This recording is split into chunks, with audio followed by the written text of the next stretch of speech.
nagaingon bitaw punta dito sa uno, di uno, ang kamatayon, ang pagkinabuhi, diha kang Kristo kung ang kamatayon, kadaw.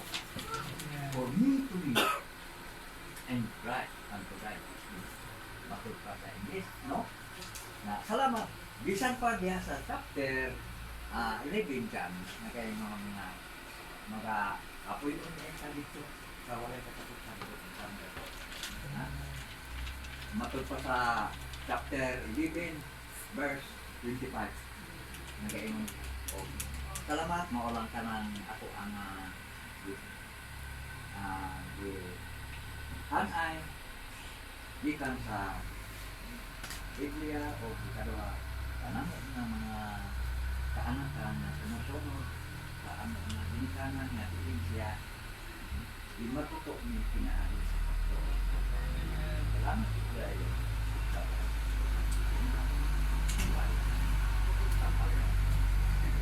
Sa pinapagok mga anak ulit. Ano namin? Ako si Samuel, si Budini, Ang lupa, si Bibi. Ere, patanamutan Sapat niya. na namin. Kaya, anong ang kami? Matay ko, namatay ko niya.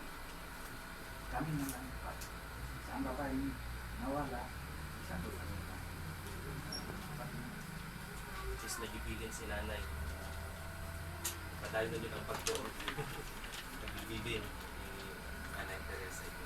Pati pwede kita manindog ko tanan. We will close this time for prayer. And siguro sa last time pwede mo makatanaw. And sila ka dito sa kalingan nyo. And I want to pray for the family. Ngayon niya kumita lang magpagawa dito. Sa napaampuan ng pamilya, ang mga apo, no? Lisod na din wala na lola. May lola pa mo sa bigas, no?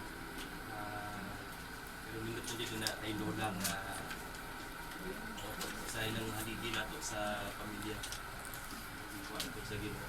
Pero padayon na kita. Ginoo din na yung makasan ko sa kampo. Ginong Diyos karong pangapunon thank you sa higayon imong gihatag kanamo. Salamat una sa tanan sa imong pulong nga among napamalanduhan. It reminds us, Lord, sa imong ginharian, preparado nga ginharian para lamang kanang sa preparado nga mga kanakan. Lord, sakit ang pagbiya ni nanay. Binabati, Lord, sa mga kabataan, sa mga suod, sa dughan ni nanay.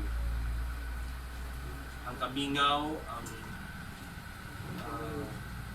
kasubo, my prayer that you will continue to comfort them. Comfort them, Lord, through your presence na mag-uban ka nung kanila. Ikaw nga Diyos, wala din ka nag-ingon, Lord, ka namo nga goodbye.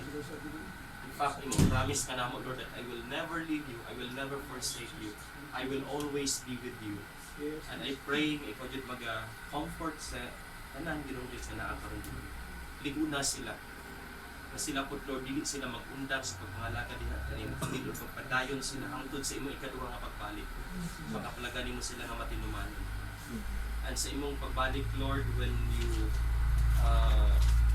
this body ma-reunite na sa among espiritu. Kung kami, Lord,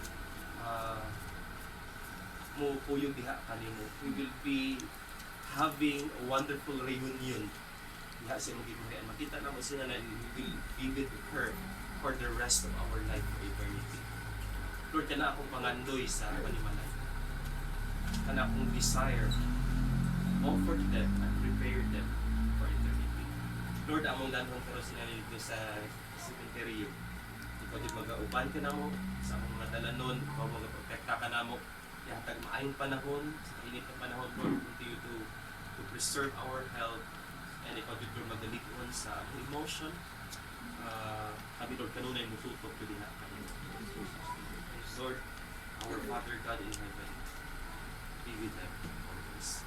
And now, may the love of God and the grace of the Lord Jesus Christ and the presence of the Holy Spirit be with us all, even this family.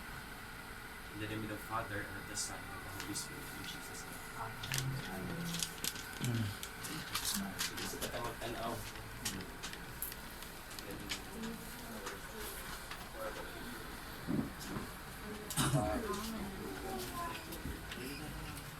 Picture ko pastor. Sana lang kontra na.